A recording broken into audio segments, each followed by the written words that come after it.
El 25 de agosto de 1897, en plena Plaza Matriz, un disparo resonó más fuerte que las celebraciones de la independencia. Este no fue un simple acto de violencia, fue el eco de una nación dividida. Hoy descubrimos la verdad detrás del único magnicidio en la historia del Uruguay. Bienvenidos amigos a un nuevo video de Canal TU, Teclazo Uruguayo.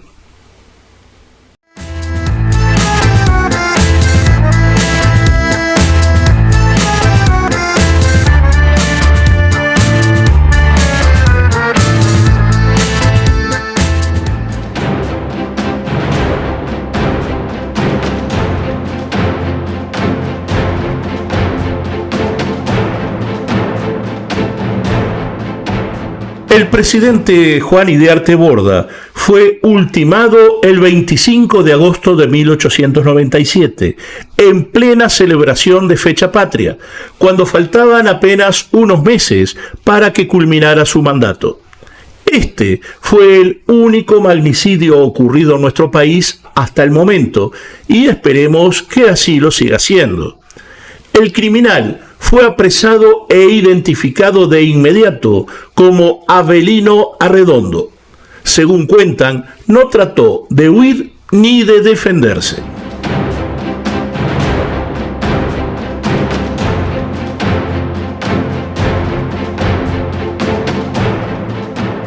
Juan Bautista Idiarte Borda y Sumastre nació el 20 de abril de 1844 en Mercedes, departamento de Soriano. Hijo de una familia acomodada de origen vasco, demostró desde temprana edad grandes aptitudes para la música, siendo destacado ejecutante de clarinete, lo que hizo pensar que el ámbito musical sería su destino de adulto. Con tan solo 16 años, se hizo cargo de los negocios familiares tras el fallecimiento de su padre. Se integró a las filas de la Cruzada Libertadora de Venancio Flores y unos años más tarde, ya integrante del Ejército Nacional, participó en la Revolución de las Lanzas, enfrentando al caudillo blanco Timoteo Aparicio. En 1872 inició su carrera política en Mercedes, su ciudad natal. En 1879 fue electo miembro del Parlamento como representante de Soriano. Férreo opositor al militarismo, debió refugiarse en Buenos Aires durante el mandato de Máximo Santos. En 1894 fue electo presidente del Partido Colorado. El 21 de marzo de ese mismo año, y siendo integrante del Senado, fue electo presidente de la República. En ese entonces, el presidente era elegido por un sistema de elección indirecta a través de un colegio electoral estipulado en la Constitución de 1830 y estuvo vigente hasta 1918. Los integrantes de este colegio electoral eran votados por los ciudadanos habilitados y representaban a los diferentes departamentos del país. Este sistema reflejaba una estructura elitista, ya que el sufragio estaba restringido por condiciones como la renta, la propiedad, la alfabetización y el género, excluyendo a una gran parte de la población, incluidos trabajadores rurales, mujeres y analfabetos. Por lo tanto, solo una pequeña minoría tenía derecho a participar en el proceso electoral. La elección de Idiarte Borda demandó nada menos que 21 días, durante los cuales el Consejo realizó 40 votaciones. El oficialismo impulsaba la candidatura del expresidente José Ellauri, mientras que la oposición apoyaba a Tomás Gomenzoro. Pero ninguna de las dos fracciones lograban los 45 votos necesarios. Tras arduas negociaciones, ambos candidatos fueron desestimados y se propuso a Idiarte Borda, quien finalmente sí obtuvo 47 votos.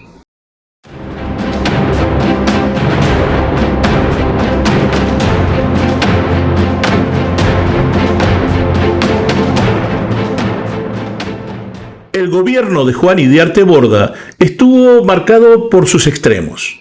La corrupción se hizo más que evidente y de múltiples maneras, así como el autoritarismo y el aislamiento, lo que llevaron al presidente y a su gobierno a la soledad y el enfrentamiento.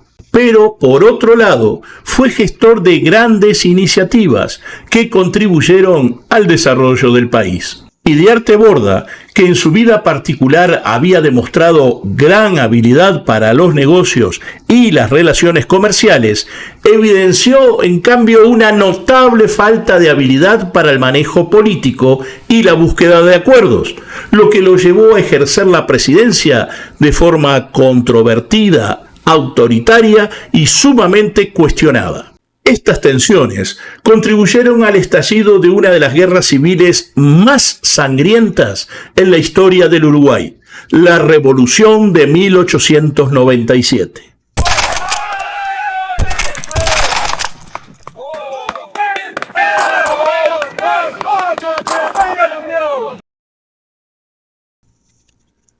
Aparicio Saravia, liderando un ejército rebelde, se alzó contra el gobierno colorado, acusándolo de corrupción y fraude, mientras exigía que se garantizara la participación del Partido Nacional en el poder político. Numerosas voces instaban al presidente Idiarte Borda a buscar una solución pacífica mediante negociaciones con Aparicio, pero el mandatario se resistía a esa idea.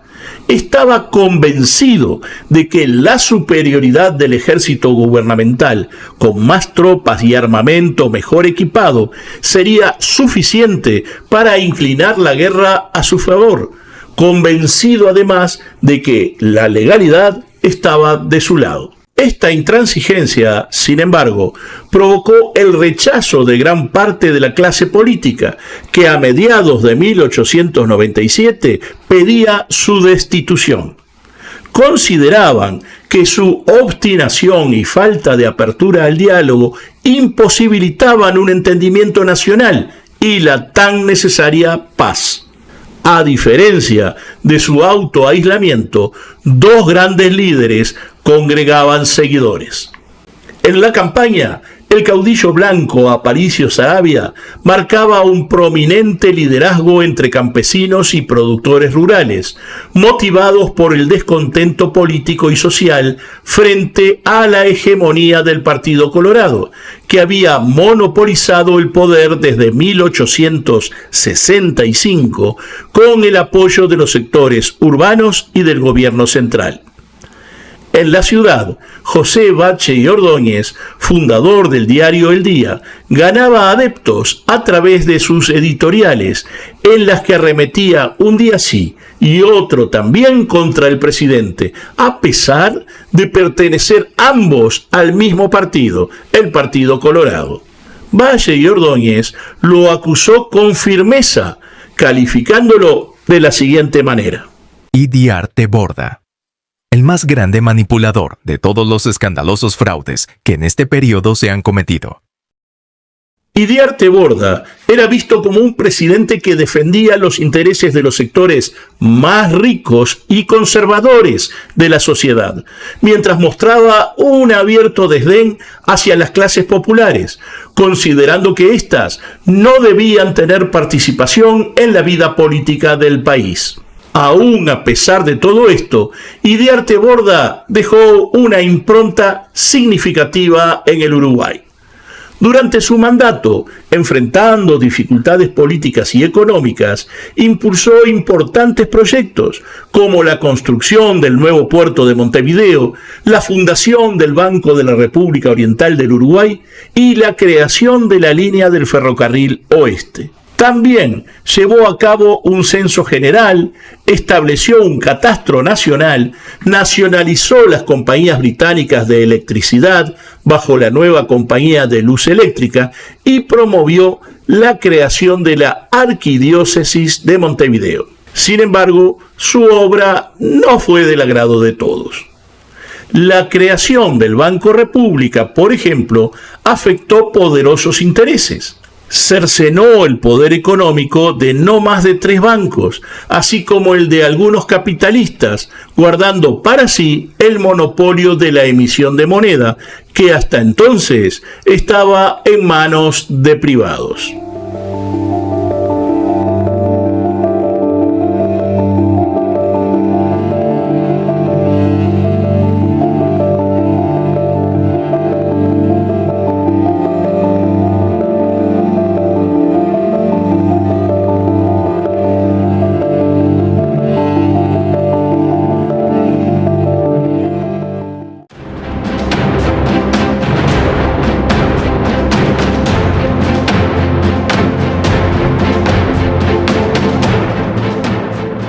Algo que caracterizó a Idiarte Borda fue su enorme y desenfrenada egolatría.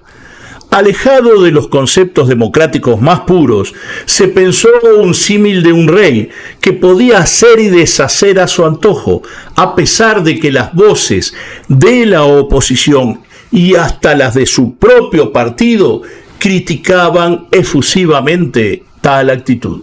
Idiarte Borda autorizó un gasto de hasta 30.000 pesos oro para llevar al Uruguay a una compañía de ópera italiana, la que brindaría un espectáculo de gala en el Teatro Solís por la tarde del 25 de agosto de 1897. Por supuesto que con él en el palco de honor, recibiendo los halagos y aplausos de la selecta concurrencia invitada. En contraposición a esto, los funcionarios públicos y las tropas del ejército mantenían un atraso en sus sueldos de no menos de 8 meses. Sí había dinero para sus caprichos egocéntricos. No había dinero para cumplir con los deberes para con el pueblo. Quizás o sin quizás, su máximo egocentrismo sea el del billete de 10 pesos. El gobierno, por medio del Banco República, encargó a una casa alemana la emisión de billetes de 10 pesos. Este billete, como vemos en la imagen, tuvo en un óvalo la figura de un marinero.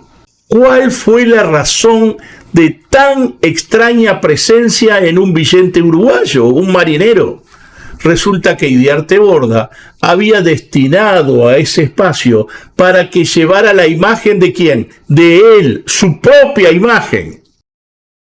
Pero, tras su muerte, el gobierno en turno instruyó a la casa emisora para que en ese espacio colocara la imagen de un gaucho. La cuestión fue que dicha casa no tenía la menor idea de cómo era un gaucho. Y por supuesto, no existían los medios con que contamos hoy en día para realizar consultas y emitir respuestas. Por tanto, y a falta de información, la casa alemana ocupó ese espacio con un marinero francés.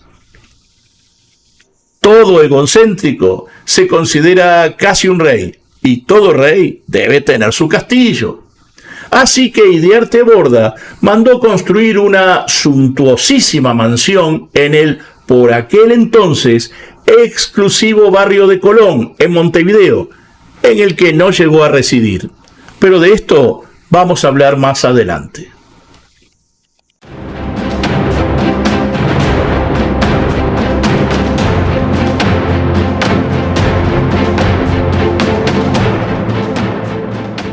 Casi desde el primer día de su gobierno, Idiarte Borda fue destinatario de numerosas amenazas de muerte que le llegaban tanto directa como indirectamente. Del mismo modo, le llegaban cartas de sus simpatizantes, que los tenía, advirtiendo la posibilidad de sufrir algún tipo de atentado. Pero Idiarte Borda desestimó tanto estas como las amenazas. En abril de 1897, mientras descendía de su carruaje frente a su residencia, que estaba ubicada en la avenida 18 de Julio, número 91, de la acera sur, entre Arapey, hoy Río Branco, y Convención, fue interceptado por un joven llamado Juan Rabeca, quien le apuntó con un revólver a la cabeza, pero el arma no se disparó al trabarse el percutor. El coronel Juan Turenne, quien acompañaba al presidente, se arrojó sobre el agresor y logró desarmarlo. Rabeca declaró que pretendía matar al presidente porque no hacía la felicidad del país, ni conseguía la paz, ni gobernaba con los dos partidos. El frustrado homicida aún no cumplía los 21 años y era alumno del aula de Geografía General de la Universidad de la República. Al ser pronunciado su nombre en la toma de lista en clase, varios de los alumnos rompieron en aplausos, cosa que no fue reprimida por el catedrático, don Faustino Sayagués Lazo. Enterado de esto, el presidente ordenó la destitución del profesor. Aunque Rabeca era menor de edad, se le condenó a 3 años de reclusión penal. El tribunal, según consta en las actas de la sentencia, manifestó lo siguiente. El encausado se encontraba en un estado patológico, próximo al desequilibrio de sus facultades mentales, influyendo en su ánimo los sucesos que por ese entonces se desarrollaban en el país. 4 meses más tarde, el 25 de agosto, cuando Idiarte Borda se disponía a asistir a la celebración de un Te Deum en la Catedral de Montevideo como parte de un nuevo aniversario de la independencia, sus hijas le advirtieron sobre un posible nuevo atentado, pero el presidente le restó importancia, negándose incluso a llevar una guardia ecuestre.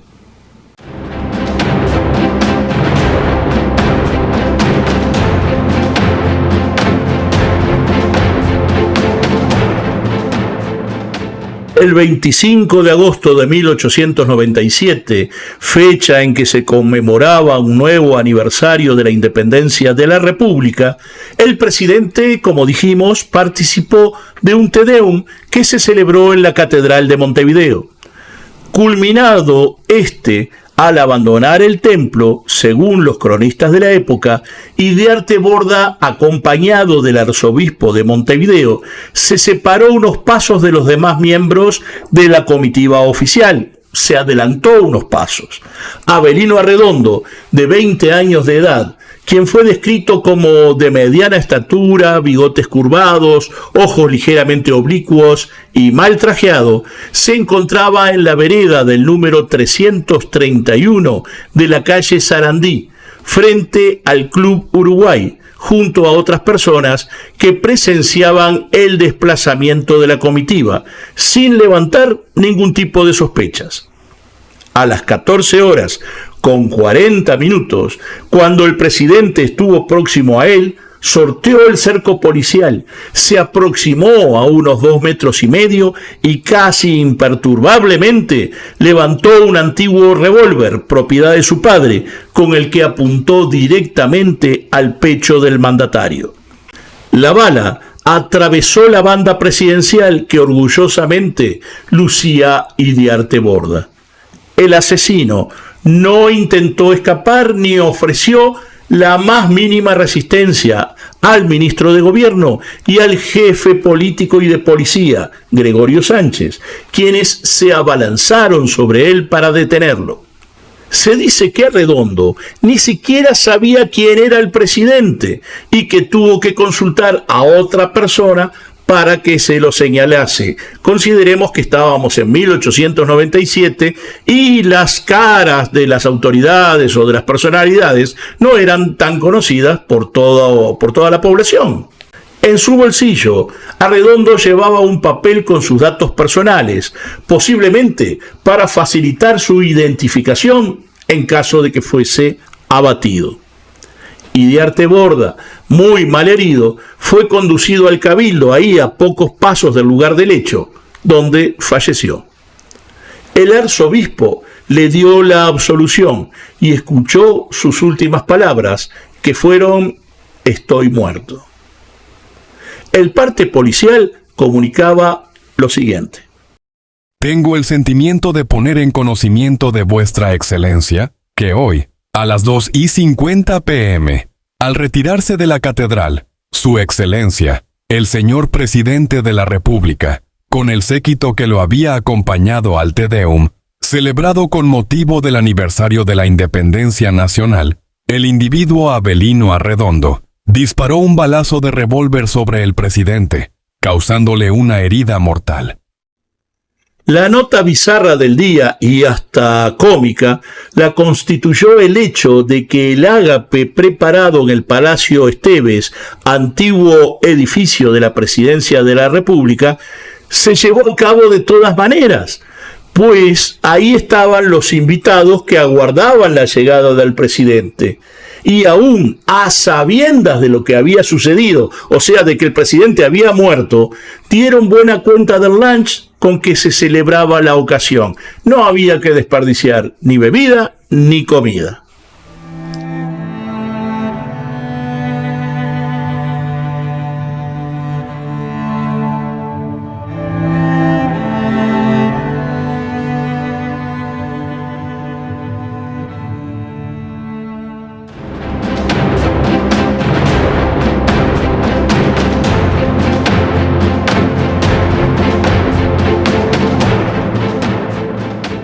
Insólitamente, las notas de prensa del día siguiente no demostraron demasiada consternación por el magnicidio.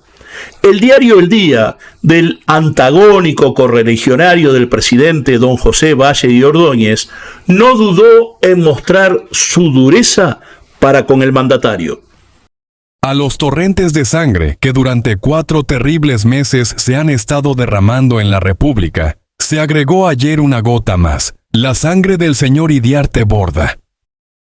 Arredondo no vaciló, la bala fue certera, y al revés de lo que acontece a los numerosos heridos de nuestras actuales batallas, en que una parte considerable de ellos muere por falta de auxilio, abandonada a la intemperie de días consecutivos y víctimas de horribles sufrimientos, el destino, o el azar, ha sido blando para el señor Iriarte Borda, deparándole un fin inmediato, privándolo del tiempo necesario para reflexionar siquiera sobre las causas de su infortunio. No hay que ser demasiado sagaz para darse cuenta de quién era la pluma que escribió dicha nota.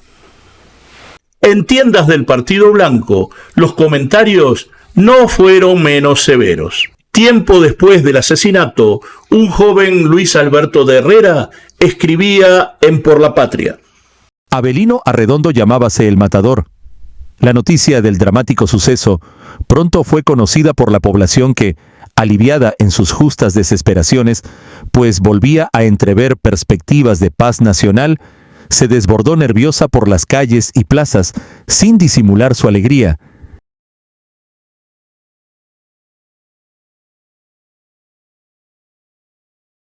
Esas expansiones, perfectamente explicables, jamás significaron espíritu de rencor. Entre la sangre del infortunado presidente, resuelto a seguir inexorablemente la guerra, la sangre de los ciudadanos, de cualquier matiz político, condenados por esa obstinación a perecer indebidamente en los campos de pelea, nadie quiso, ni pudo, dar preferencia a la unidad extraviada. Pocas veces, en el curso de la historia, encontraremos acontecimientos tan ejemplares para los malos mandatarios, como el del 25 de agosto de 1897.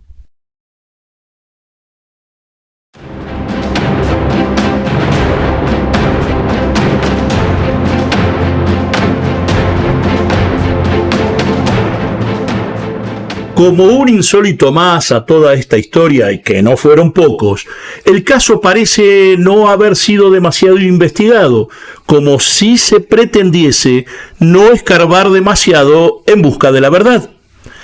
Esto fue a tal extremo que ni siquiera se practicó autopsia al cuerpo de la víctima, por lo que no se pudo precisar cuál fue el o los órganos afectados que produjeron el fallecimiento. El médico de policía, doctor Gorlero, fue quien examinó el cadáver, declarando en tono de suposición, y subrayo esa palabra, que la muerte habría sido instantánea, y que la arteria habría sido perforada en un sitio muy próximo al corazón. Esto resulta improcedente, tratándose nada menos que del médico de policía y ante un caso tan trascendente como un magnicidio. Diremos, al menos, que su postura parece haber sido muy poco profesional. Arredondo aseguró en todo momento haber actuado solo, siendo el móvil de su accionar el hecho de que Idiarte Borda hacía un mal gobierno. Su defensa estuvo a cargo del doctor Luis Melián Lafinur, un caro y destacadísimo jurista, ensayista, diplomático, profesor y político. Entre los argumentos más insólitos de su alegato, afirmó que Arredondo no podía ser acusado de la muerte de Idiarte Borda, debido a que no se había probado en forma fehaciente que la misma haya sido causada por su cliente, o sea, causada por el que le disparó. Melián Lafinur, valiéndose de la omisión de autopsia, afirmó que la muerte pudo haber sido causada por una patología preexistente del fallecido, que nada habría tenido que ver con el balazo. Incluso puso en duda que la bala que ultimó al presidente haya sido disparada por el arma que portaba Arredondo, ya que, según él, esta era un arma inofensiva, que solo podría provocar una lesión levísima. Los doctores Elías Regules y Alfredo Navarro respaldaron profesionalmente esta posición.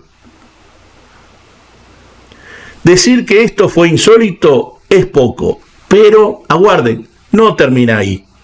En su gran esfuerzo por librar a Arredondo de su culpabilidad, Melián Lafinur no dudó en encumbrarlo como un salvador de la patria tiranizada por Idiarte Borda, y no escatimó elogios para con su defendido.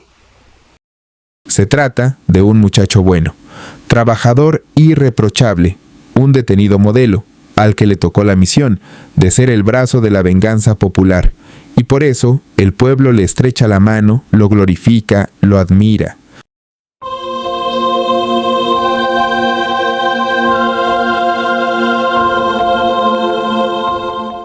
Melián Lafinur, no contento con ensalzar a Arredondo, la emprendió contra la víctima, con la que no se necesitaba demasiado esfuerzo para lograr que se despertara antipatía por él, ¿verdad?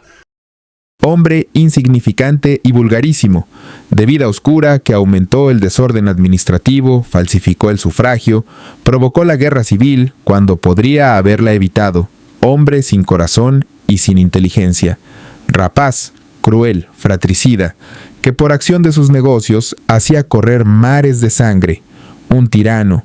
Sin un acto de violencia personal era imposible librarse de él. El diario de Valle, El Día, redobló tambores respaldando las sentencias de Melián Lafinur.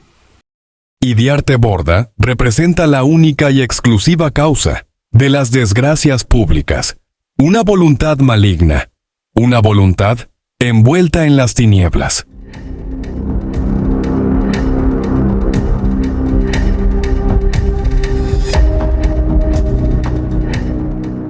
El jurado popular, nombrado ad hoc, intentó denodadamente absolver al acusado de culpa y cargo. Por el contrario, algunos miembros del Superior Tribunal mantuvieron que Arredondo debía cumplir al menos un mínimo de pena. El fiscal pidió para Arredondo 19 años de penitenciaría, pero el juez lo redujo a 13 años. El veredicto de la segunda instancia dio cabida a los descargos de Melián Lafinur, estableciendo que no estaba probado que el tiro efectuado por Arredondo hubiera producido la muerte de Idiarte Borda. Un extraño agregado expresa que el homicida procedió estimulado por el patriotismo y el deseo de prestar un servicio a la patria, obedeciendo a sugestiones populares y a la prensa diaria, que señalaba al primer mandatario como dilapidador de las rentas públicas, como conculcador de las leyes y como causante de la guerra civil. Ante esto, el tribunal abolió de culpa y pena al procesado.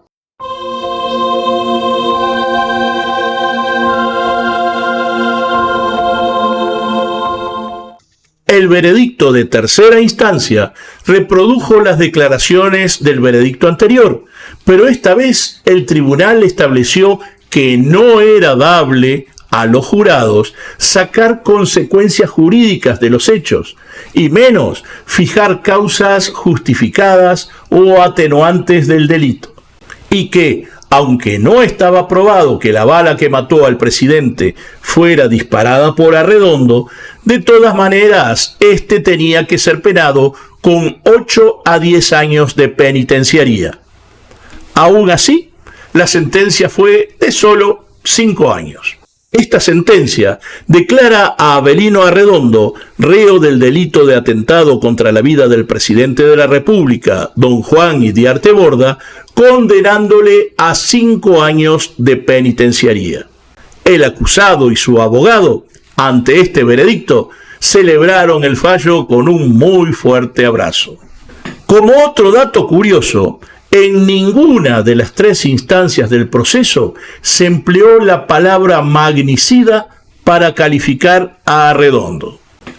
Una de las hijas de Iriarte Borda afirmó tener conocimiento de que Valle Berres solicitó al doctor Fein, integrante del tribunal, que votara en favor de la absolución del magnicida, pero este se negó a la petición.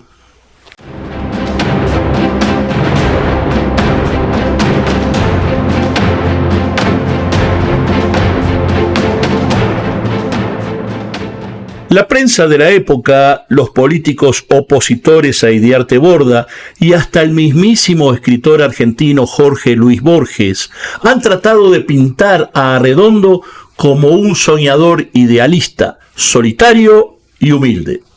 Incluso hay crónicas que lo dan como hijo de un humilde inmigrante español.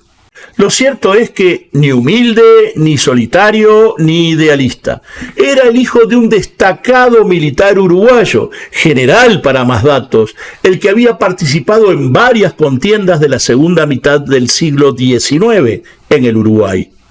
Arredondo evidentemente actuó en nombre de los intereses políticos de la época, tal vez con promesas de un mejor futuro, que al parecer sí logró. Arredondo, habiendo consumado el magnicidio, salió de la cárcel en 1902. Rabeca, aquel al que el revólver se le trabó y no pudo consumar el homicidio, 4 meses antes, salió de la cárcel en 1901, o sea, solo 1 año de diferencia por la muerte del presidente. Arredondo, tras recuperar su libertad, obtuvo casi de inmediato un empleo en la aduana. Según algunos cronistas, a su muerte, este puesto fue heredado por su hijo, quien llegó incluso a ser subdirector de este organismo. Si dicho empleo fue una recompensa, como arriesgan a decir algunos historiadores, la misma fue un gran beneficio familiar. En ese mismo momento, la esposa de Iriarte Borda, Matilde Baños, junto a sus 2 hijas menores, Celia y María Esther, se fueron a vivir a Buenos Aires, donde Matilde falleció en 1914. Las especulaciones sobre un arreglo entre personajes con poder y el asesino cobraron fuerza tras el resultado de su juicio y la posible recompensa, llegándose a señalar a Arredondo como a un sicario de las figuras que buscaban la destitución del presidente, como alguien que puso como precio de un magnicidio un cargo en la administración pública. Muy posiblemente, a impulso de la prensa, y ésta actuando por influencia política, se tejió en derredor de Arredondo un misticismo que llega hasta nuestros días y que divide pareceres. Un cuento de Jorge Luis Borges de 1975, que lleva como título el nombre de Avelino Arredondo, acentúa la visión de heroísmo. El escritor argentino pone en boca de Arredondo las siguientes palabras propias de un héroe. Soy colorado, y lo digo con todo orgullo. He dado muerte al presidente, que traicionaba y mancillaba a nuestro partido. Rompí con los amigos y con la novia para no complicarlos. No miré diarios para que nadie pueda decir que me han incitado. Este acto de justicia me pertenece. Ahora que me juzguen. ¿En verdad las dijo? Solo Borges deja registro de ellas. El propio José Valle de Ordóñez, quien por ese entonces tenía 41 años, visitó a Arredondo en prisión, lo que alimentó voces que apostaban a que el crimen lo había tenido como ideólogo. Máxime si se considera que quien posteriormente fuera presidente de la República hizo una calurosísima y decidida defensa de Arredondo en una nota editorial publicada en el diario El Día el 28 de agosto de 1897, de la que extraemos las siguientes líneas. El delincuente es el sugestionador oculto que no aparece en escena. Es la sociedad, somos todos, y entre todos, y en primera línea, los hombres de la cumbre, los que dirigen y avivan el pensamiento o incitan la pasión de la comunidad.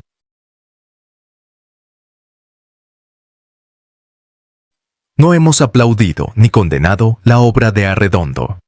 Un joven de 20 años, por espontánea y libérrima resolución, u obedeciendo a una invencible sugestión nacional, abría nuevos horizontes a la República.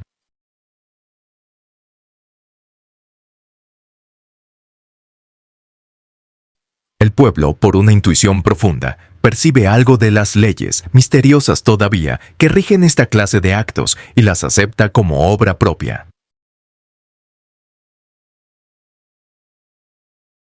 Que los mejores, los más bien inspirados, los más puros, pueden caer también bajo los golpes de un neurótico o de un iluminado. Los puros están protegidos por un resplandor vago que, probablemente, perciben, mejor que nadie, los iluminados y los neuróticos. Ciertamente, esta posición de Valle nos trae a la memoria aquella obra de Lope de Vega, Fuente Ovejuna. ¿Quién mató al comendador? Fue Fuente Ovejuna, señor. En otras palabras, fuimos todos, por lo tanto, no fue nadie. Arredondo falleció el domingo 8 de marzo de 1931, a los 57 años. José Valle Pacheco, hijo de don José Valle y Ordóñez, siendo presidente del Consejo Departamental de Montevideo, propuso que una calle de la capital llevase el nombre de Avelino Arredondo, iniciativa esta que no tuvo andamiento.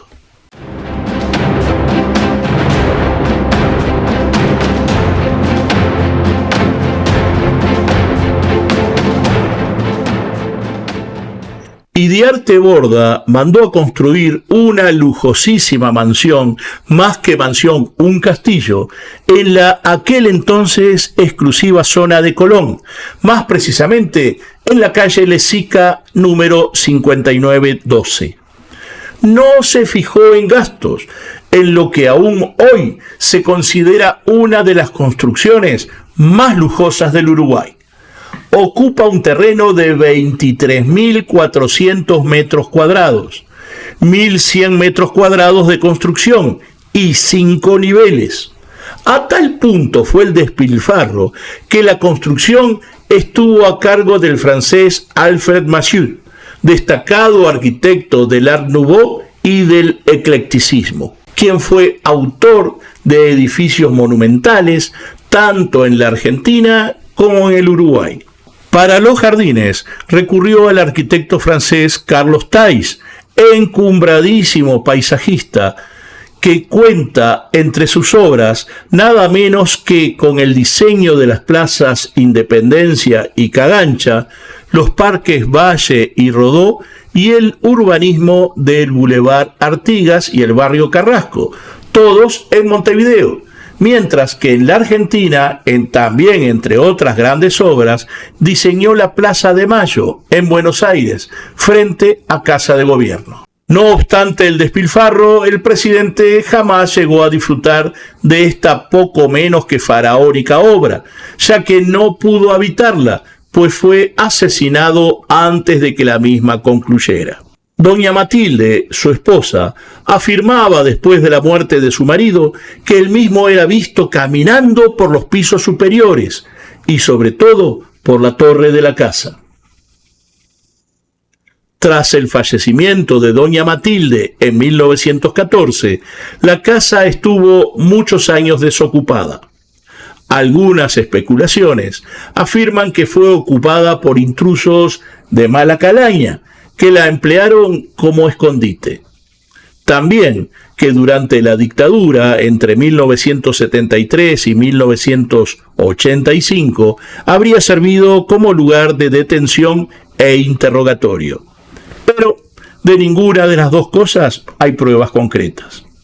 Ya más recientemente, a principios del siglo XXI, una empresa organizadora de eventos se hizo cargo del inmueble. Sin embargo, solo una única boda fue celebrada en el lugar.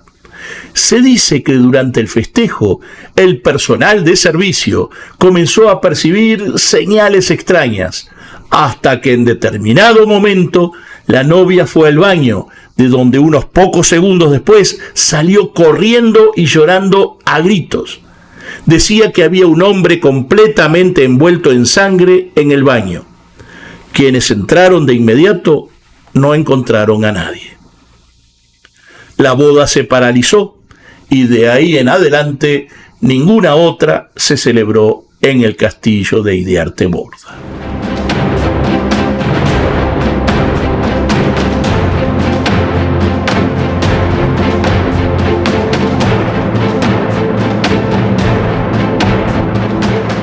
Y bien amigos, ¿qué les ha parecido este nuevo video en su canal Tu Teclazo Uruguayo? Espero que a todos ustedes les haya agradado y les haya entusiasmado tanto como lo hizo conmigo cuando hice la investigación y llevé adelante el video. Por favor, les pido que, si les gustó, me dejen su like y además sus comentarios. Díganme qué les ha parecido, qué cosas les parece que deberíamos ahondar o qué otros temas podríamos estar tocando para alimentar el canal. Finalmente, les voy a suplicar que por favor se suscriban al canal. Estamos bastante por encima de los 2000 seguidores, lo que es todo un logro para nosotros, pero precisamos más seguidores. Sin más, amigos, me despido de ustedes hasta el próximo video. Gracias por acompañarme.